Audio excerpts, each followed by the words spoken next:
Hey everybody. Well, the weather's getting cooler now, so it's time to start making something savory and warm and comforting. Let's check it out. Today's episode, we're going to do Mishmishiya, which is an apricot and meat stew. So obviously, we're going to need some meat. In this case, I have some beef cubes, about a kilogram, but you can use lamb or goat, equally acceptable.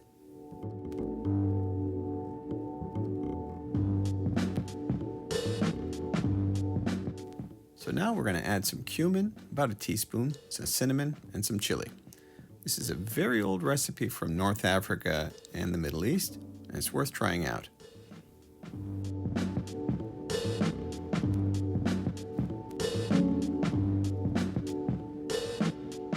Our next ingredient will be boiled onion paste. It's very simple to do. It's in a previous episode. You boil up some onions in water with some bay leaves and cinnamon. Ginger garlic paste, well, ginger and garlic buzzed up.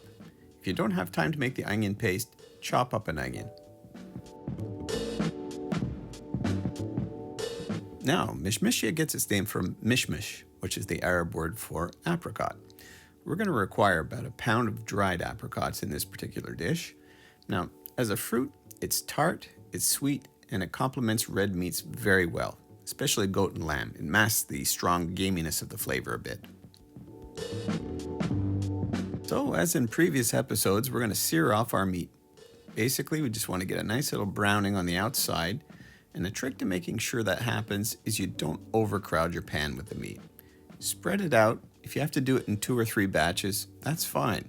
The main goal here is you want to get everything sealed and have a nice little bit of brown color. That's what gives the sauce the flavor down the road. See the brownness on the outside? It's not overcrowded. Turn them and make sure you get that brownness.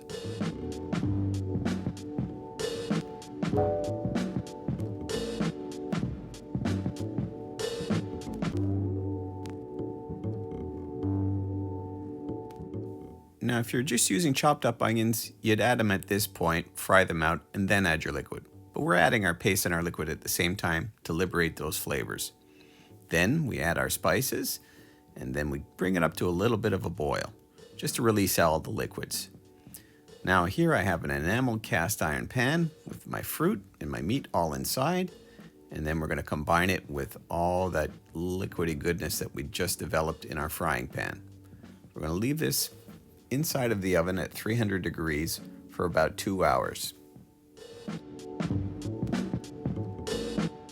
Stews need time to develop their flavors. Make it one day and try and eat it the next. That's when flavors are optimized. Anyhow, I added some chickpeas to our present recipe just to bulk it up a bit. In keeping with our Middle Eastern theme, we're going to make some pita bread to go with our stew. Now here's a sourdough culture that I have going for about 5-6 years now, which is essentially airborne yeast and little bacteria that you feed on a regular basis. We're going to need 2-3 tablespoons of oil for our bread, followed by our sourdough culture, about 50 grams. You can use a teaspoon of dried yeast, which is perfectly acceptable. Sourdough just gives your dough a little bit of a tangier flavor, but both are acceptable.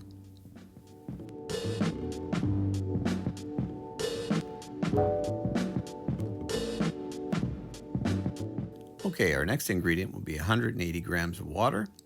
Here, I'll swish it around for you so you can see it.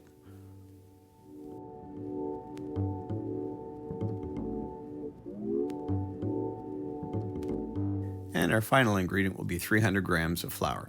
Now in this case I'm using bread flour, but you can mix it with all-purpose as well. You need the hard just to keep the structure of the bread so it doesn't go everywhere. Put it in an oiled bowl after you finish mixing it, and we'll let it sit for 2 hours. Put a pizza stone in your oven, and after 2 hours we're going to start shaping our dough here. So you take a dough scraper and you portion it up into 4 sections, even weight. Then I'll show you how we roll it.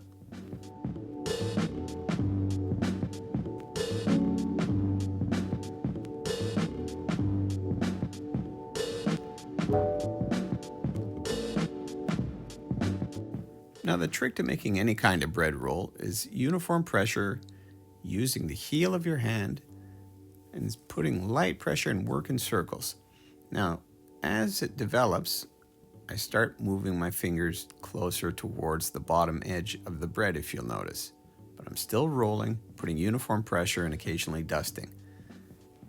Now, we're getting more and more tight. It's starting to form a ball. I put my other hand underneath just to finish it off, curve it in, and we should have a decent roll. Voila. So you do this for all 4 sections. You let it sit for 20 minutes, and then we roll it out. Start from the middle, and work your way outwards. Form a rough circle. Very simple, but it takes time.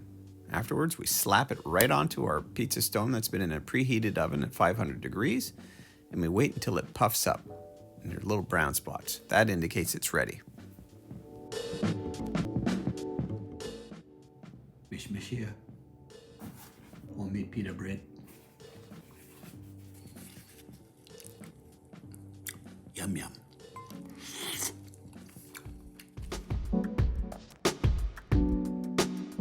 Share, like, subscribe, and if you have any comments, let me know. Take care and have a good week, everybody.